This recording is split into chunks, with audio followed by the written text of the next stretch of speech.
All right. Good afternoon, everyone. This is Dr. Patrick Lockwood coming back to you live. I hope you're all well. It's good to be back again after 2 weeks. A lot has happened in the last 2 weeks in both my life as well as in the world. A lot going on. A lot of stuff for us to worry about, a lot of stuff for us to obsess about. So I thought today I would talk about obsession because it seems to be that we are hyper-focused on quite a few things. Somewhat unnecessarily, it seems like. So I want to talk about how that process works in the mind, where it comes from, what it looks like in the brain, things like that. And then I'll talk about maybe some simple solutions for kind of letting go of things we're obsessing about. And I'm going to pull a lot from research on obsessive compulsive disorder because it's the most researched kind of obsessive phenomenon. But I'll get into the rationale for that a little bit later. But first, some updates. It seems like everything is going well with the book. The Fear Problem is coming out soon.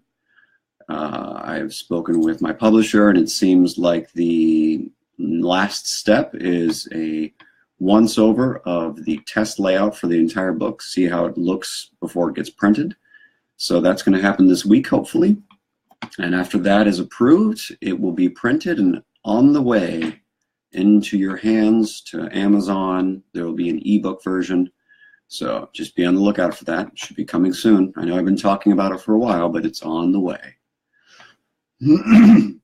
So I guess why talk about obsession is the next part. So with the election, with recent events like violence, it seems like we have this never-ending capacity to hyper-focus on things, but only for a short period of time. So it seems like every time there's a mass shooting, we obsess about that for a week or 2 weeks or 3 weeks or whatever, and we just can't let it go. We have to constantly think about it or things won't be okay. Or the president says something crazy and we obsess about that and we pick it apart and we try and explain his motivations for things, and all that's just a silly waste of time. So the reality is there's a lot of good reasons to think about obsession and to talk about it because it seems to be a more prominent problem nowadays. It seems like people use that phrase a lot when it comes to things like Netflix. I'm obsessed about this new show, or I'm obsessed with this new musician or song or something like that. And I think we use the word a little too freely because I don't think it's a fair description of a lot of what we're trying to talk about. So for me, I want to first define what obsession really is in the first place, and then I want to go towards kind of what the research says on obsession, how it can be problematic, where obsessive issues come from, and then maybe give you some simple tips about how to deal with whatever you might be obsessing about.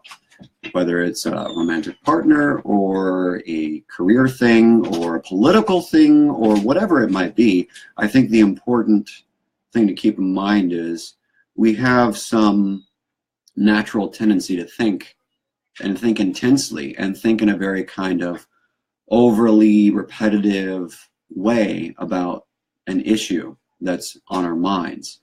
So there's a normal aspect of obsessing, but there's also a pathological component that I want to kind of differentiate for you. And I think the simplest way to start that is just to define it clearly, what an obsession really is in the first place. So to define obsession, I simply pulled the DSM-5, our diagnostic Bible. I pulled obsession from their definition and their DSM criteria. So the DSM-5 from the American Psychiatric Association defines obsession as a recurrent and persistent thought or urge or impulse that is experienced at some time as intrusive and unwanted, and that in most individuals would cause significant anxiety or distress. So I'm going to say that again. So an obsession, from the point of view of mental health and the American Psychiatric Association, is a recurrent and persistent, so it keeps happening and it won't stop happening, thought or urge or impulse that at some point we don't like it. We don't feel good having this experience, and we experience this thought or urge or impulse as intrusive and unwanted. And in most people, an obsession would be something that is, causing some kind of anxiety or distress. So there's like 3 parts to the definition of obsession from the DSM-5 perspective. There's this persistent quality. There's the fact that it's disturbing in some way, like we don't want it and it won't go away. And then it causes some kind of emotional consequence, like anxiety or distress of some nature. Now, in order for an obsessive issue to become a diagnostic and kind of codable quality for insurance purposes, or to be enrolled in treatment or whatever, in order for the obsession to be really problematic, we have to do some kind of compensatory behavior to deal with the obsession. So we might do thought stopping. The way the DSM-5 describes it is, the second criteria for a maladaptive obsession is the individual attempts to ignore or suppress the thoughts, urges, or images, or tries to neutralize those thoughts, images, or urges by performing some compulsive behavior. So that's why it's called OCD, obsessive compulsive disorder. So we have this obsessive recurring thought, and then we have this behavior that compensates for the fact that we're having this thought. So a lot of people who feel dirty in OCD will wash their hands kind of obsessively and persistently because the thought won't go away, that they're dirty, right? So for me, to kind of split hairs, or maybe just define things more specifically, an obsession is basically a recurrent or persistent thought that doesn't go away on its own, right? It's just that simple. So a non-clinical obsession, a go to treatment obsession, is just a recurrent and persistent thought or urge or impulse that is hard to let go of and might cause a little bit of distress. Now, if it's a clinically kind of valid obsession, there's a significant amount of anxiety or distress, and we experience the obsession as intrusive.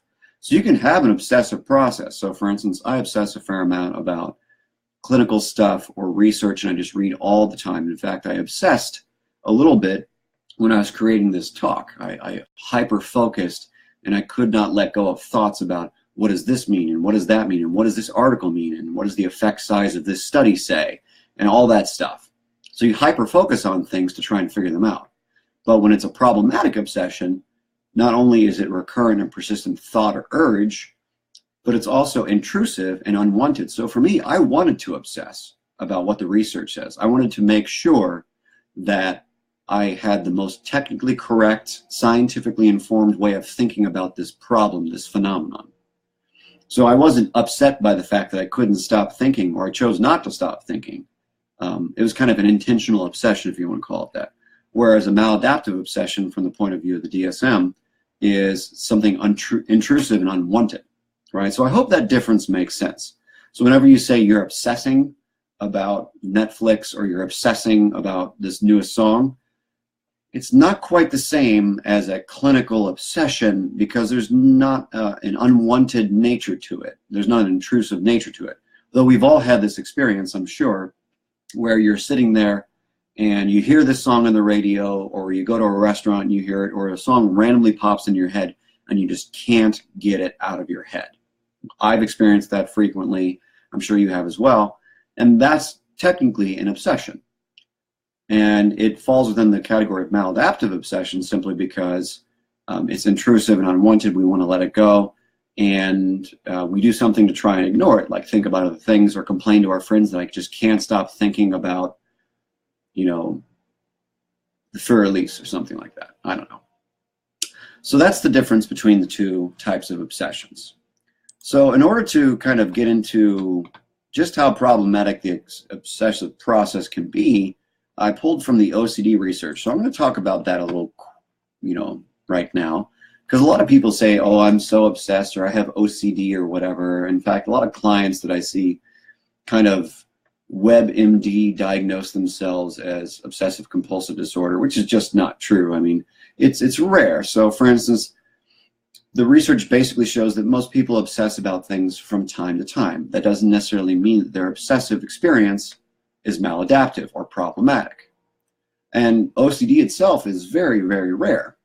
The research basically puts OCD's kind of prevalence, like how often it happens, it's something like 2.3%. So at any point in time, about 2.3% of the population will have be diagnosed, I guess, with OCD. So that's not a large percentage of the population, because in, let's see, in this country, in the United States, so there are, how many, like 330 million, I think? Let me double check here. So right now, it looks like the US population is something like 325.7 million. So 10% of that would be 32 million, 1% of that would be 3.2, 3.3 million. So roughly 6 to 7 million people are theoretically stricken with OCD. That's not a lot. I mean, that's basically the population of Los Angeles, where I live, in Los Angeles County. Not a lot of people. I mean, that leaves a lot of land left over with no people with OCD. So I hope that difference makes sense. So the research also says that, in children compared to adults, so we know exactly roughly how many adults have OCD, but in children it's basically the same thing. So roughly 2.5% of children and adolescents will be diagnosed with OCD. It's still very rare. But it's typically more prevalent in boys than girls. So a maladaptive obsessive process is more common in boys than girls, and that tends to equal out after adolescence. So it tends to be more equally common.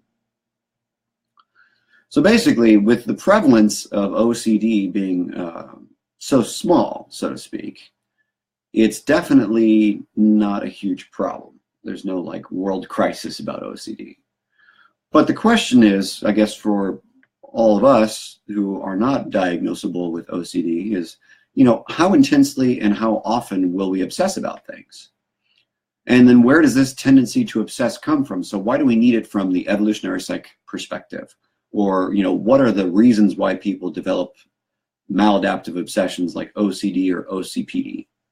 Well, a lot of the research on OCD focuses a lot on the genetic component because there is a fairly strong genetic component.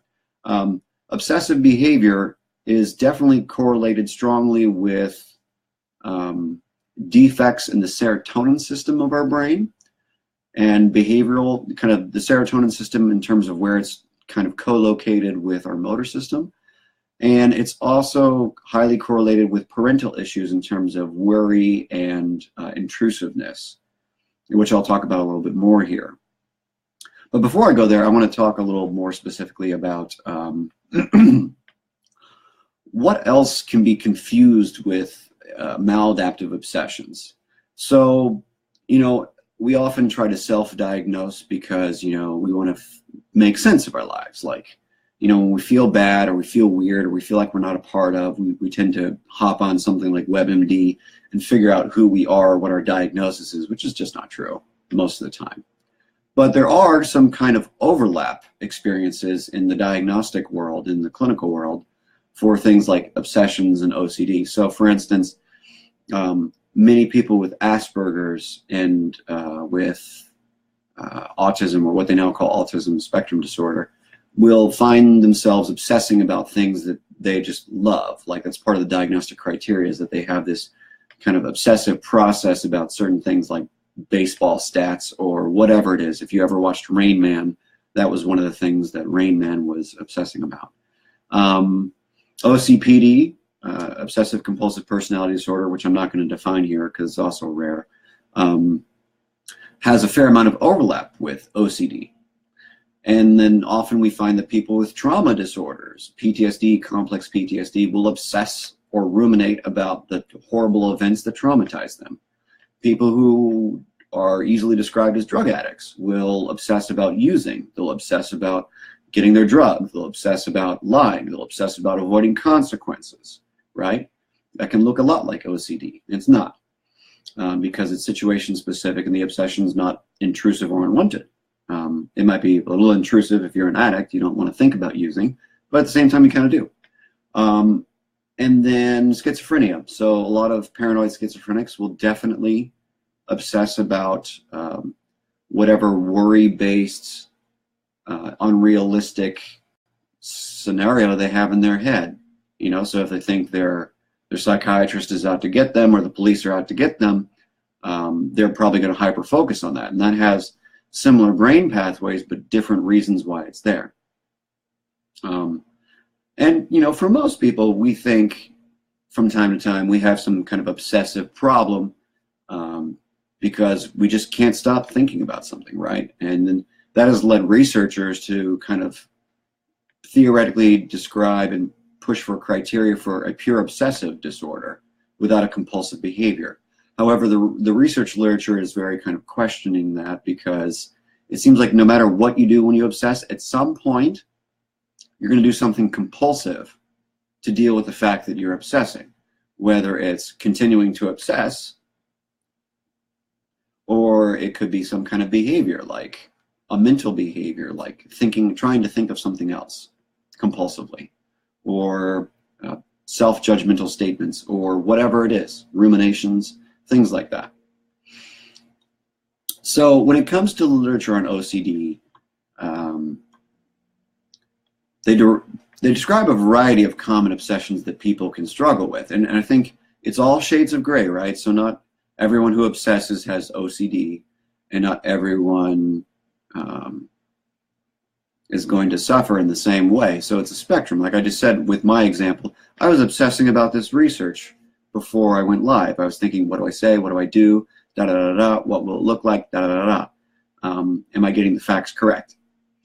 Now, I didn't have any intrusive experiences in the sense that it felt like it was invading upon my mental space. It was actually more of a choice.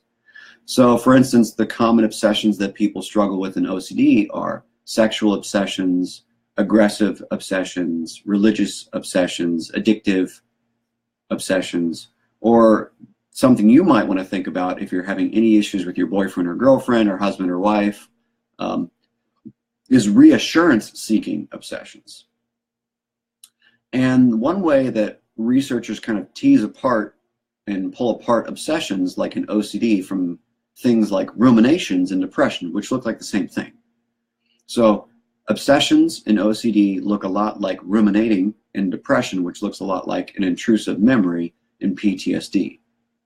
So the way the researchers pull that apart is they try and assess for what kind of intrusive experience are they having? What is the content and quality of it? So people with a legitimate obsession are typically imagining new things or future scenarios, whereas people with PTSD are overwhelmed by fearful experiences from the past or having paranoid experiences about some form of getting hurt in the present. Whereas people with a depressive rumination, which looks a lot like an obsession, they're more focusing on states of helplessness and worthlessness and hopelessness. So the content and quality of what would look like an obsessive process is very different depending upon the diagnostic issue. And these also reflect different brain states and different chemical states in the brain as well. So rumination and depression activates some of the same areas as an obsession in OCD, but they're still different. Different qualities in terms of serotonin, different qualities in terms of norepinephrine and dopamine. So again, where does an obsession come from? Where do like OCD obsessions come from? So according to the literature, if you take the cognitive behavioral perspective, our irrational behavior, our compulsive behavior, and our obsessive impulsive thoughts stem from what they call faulty core beliefs. Specifically, faulty core beliefs about safety or security, certainty, or self-efficacy or self-agency. So basically, we have this irrational experience due to that parental intrusiveness I was talking about earlier. So if you grow up with your parents always worrying, always fighting, you're going to internalize that as some sort of, I don't know if I can make it, I don't know if I'll be okay, I don't know if I'm safe, right? Because we can't be around constant chaos and not internalize some sense of I'm not okay, right? Little kids' minds are basically big sponges. So the CBT perspective says we internalize that core belief, it sensitizes our nervous system. So in order to deal with this hijacked fear system, We overcompensate by compulsively doing things like reassurance seeking in relationships, or because we feel dirty, like maybe we got caught doing something bad as a child and we got really badly shamed for it, and we developed this internal schema of, I'm bad, I can't be okay, I'll never be clean, I can never make up for the fact. Maybe your parents so badly kind of let into you for whatever mistake you made that you internalize this harsh sense of I'm not okay, and you had the right kind of genetic makeup, that you develop this obsessive compulsive process of having to clean yourself over and over and over again to feel okay, right? So it's shades of gray. So those of us who obsess about things might obsess about only a few things, might obsess about everything. So it's a shades of gray kind of thing. So a one-time temporary obsession like, oh my God, I can't get this song out of my head, is probably not worth talking to a shrink about. There's just probably nothing wrong there. But if you can never, ever, ever control the worry, you can never, ever get enough reassurance from the outside world, you can never feel clean enough, you probably have this shame-based cognitive issue combined with this unfortunate genetic makeup that will not allow you to let go, essentially. And that might be worth seeking some help about. So, what does it look like in the brain? What do obsessions look like in the brain? So, again, one caveat is, we don't know what a regular obsession or a normal obsession looks like, because researchers aren't studying regular obsessions. They're studying OCD, basically, and a little bit of OCPD. But most of the neurological research, the brain science research, is on, OCD. And it's a very, very complex neurological issue. So, for instance, in OCD, we see kind of hyperactivity or overlearned connection, over-connected areas in places like our orbital frontal cortex for reward, judgment, and valuation, and feeling connected to people. Our medial prefrontal cortex for planning and thinking and working through steps. Our basal ganglia, which is part of our motivation area. A lot of our nucleus accumbens, which is part of our dopamine seek-out system. And then people with OCD tend to have a bigger thalamus, right? So they tend to have a bigger connection pathway. They're making a lot of connections and sending sensory signals back and forth. What's interesting is that although a lot of these areas are over-connected, we also see lower brain volumes in people with OCD. So, there's lower cortical volumes for the dorsolateral prefrontal cortex, and then part of our dorsolateral kind of striatal system, so our motor striatal system. So a lot of our, although these connections are hardwired and over-connected, they're very thin, right? And the less connections we have, the fewer inputs there are to kind of short-circuit things. That's one of the problems with OCD, is we get stuck in a loop because there's no outside neurons going, hey, stop this cycle, right? And even down to kind of our insula, which is our sense of disgust and safety in our body, right? Where it's highly connected, but very little kind of outside wiring coming in to say, hey, stop it. And what's interesting, I saw a couple of studies that showed that people with OCD also have less of brain-derived neurotrophic factors. So this is a growth chemical, a growth hormone in the brain. So it makes sense. The parts of the brains that are responsible for OCD don't have a lot of outside neurons coming in, which is correlated to less growth factor. If there's more growth factor, more neurons come in, more connections get made, which means more chances to interrupt the signals of your compulsive, obsessive process. So in terms of what neuroscience has learned from things like deep brain stimulation, where they take an electrode and shove it in the middle part of your brain,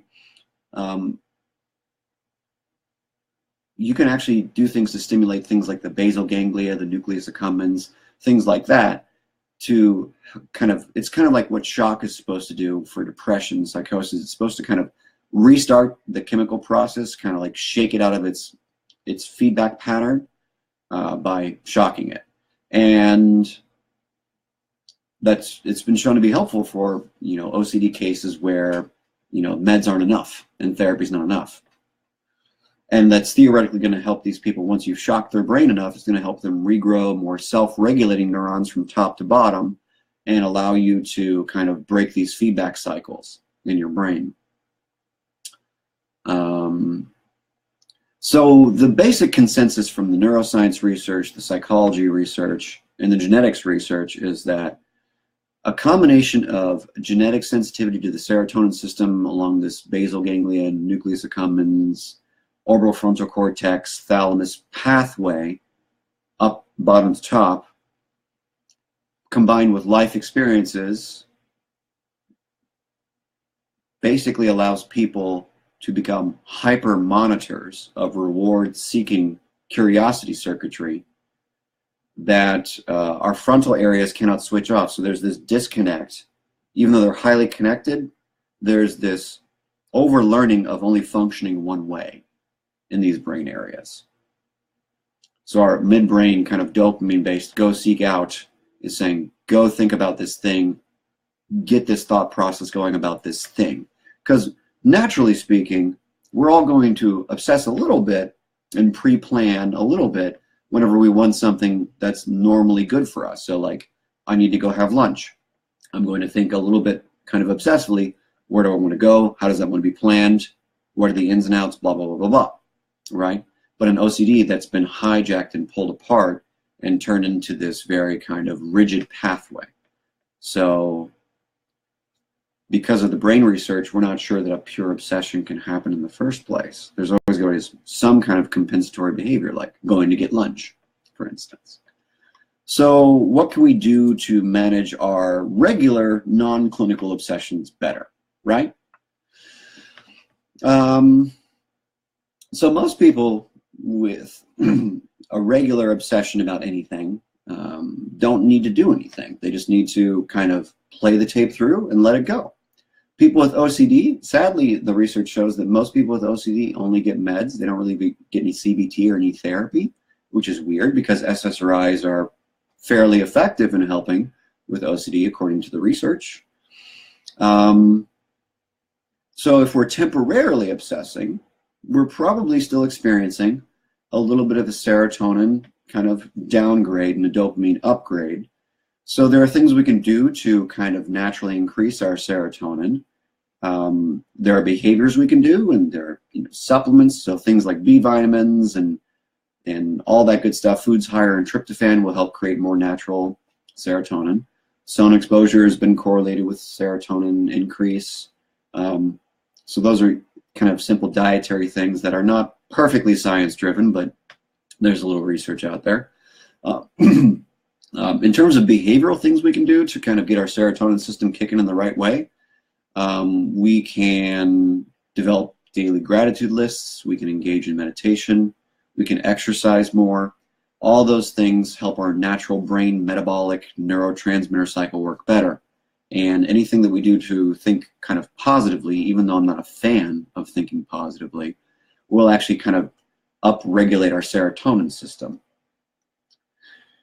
So in terms of the therapy approach to OCD and obsession, there's a couple of things we can steal from it in order to maybe, stop obsessing about Netflix, or stop obsessing about your girlfriend, or stop obsessing about work or whatever.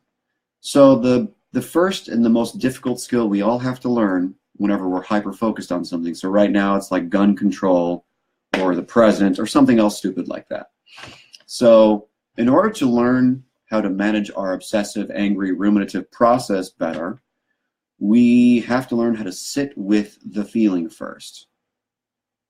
And that's part of what CBT does, is it helps us develop kind of coping skills, and it helps us learn how to sit with the natural urge to go do something and the kind of intrusive experience of an obsession. So most of the time when we're obsessing about Netflix or the president or gun control, it's associated with some worry or some drive like I have to, right? So basically, if we just force ourselves to sit with that experience for 30 seconds longer, a minute longer, 2 minutes longer than normally how we just act on it and just blather about stupid things like this and that about the president or gun control or whatever, we'll feel better, and we'll build some kind of mental calluses, right? We need to learn how to sit with our feelings. Also, we need to engage in some kind of relaxation training. So that's a big part of the CBT literature on OCD, is learning how to be mindful and cope. So mindfully breathing, progressive muscle relaxation, any number of things to just chill out once we've sat with the feeling for a minute. That gives us some kind of adaptive outlet as opposed to a maladaptive outlet like bitching and whining, or doing some kind of compulsive behavior like binge watching your favorite show, right? You just need to take a break after you notice you're doing something crazy, like wasting time watching TV. Breathe, sit with the feeling of wanting to watch more, breathe again, breathe a little bit more, wait another 5 minutes, then go do something, right? Hopefully away from the TV. And then the final part is the cognitive distortions. So part of the major treatment for OCD is family involvement, getting them to kind of deal with their fear-based experiences and have healthier boundaries. So what we can do when we're obsessing about regular things like politics, the news, TV shows, is we can leverage our relationships. We can get people to shock us out of our obsession by asking them to talk about different things, by getting them to help us be regulated. Because again, according to Dan Siegel, relationships are the foundation of health and wellness. So these are the things we can do. So I hope all that makes sense. I've gone on and on about obsessions. I'm obsessed about obsessions, I guess you could say. I hope this makes sense to everyone. I appreciate you all coming out, watching, listening. And I hope that we can have a more realistic discussion about obsession, because I think the word's tossed about a little too freely. And most of the time when we're worrying about something or obsessing about something, it's not the end of the world. It's our natural evolutionary response to, I don't know how to fix a problem. I don't feel like I have a sense of self-agency, so I have to think, and not let it go. And if it's going towards the other end of the spectrum where the obsessive process you're engaged in just won't go away, maybe it's worth trying something new like mindfully breathing, thought stopping, etc. Doing something very definitive to learn how to A, cope better, and B, sit with the feeling. Because we just don't know how to sit with feelings. We have to automatically, impulsively respond, thanks to technology, crappy parenting, and societal norms that just make no sense. So I hope this is all clear. If you have any questions, feel free to comment. I see at least one comment there. Thank you. And I'll respond to that here in a minute. Otherwise, I will see you again in 2 weeks to talk about a new wellness topic. And I look forward to seeing you then. Have a good day.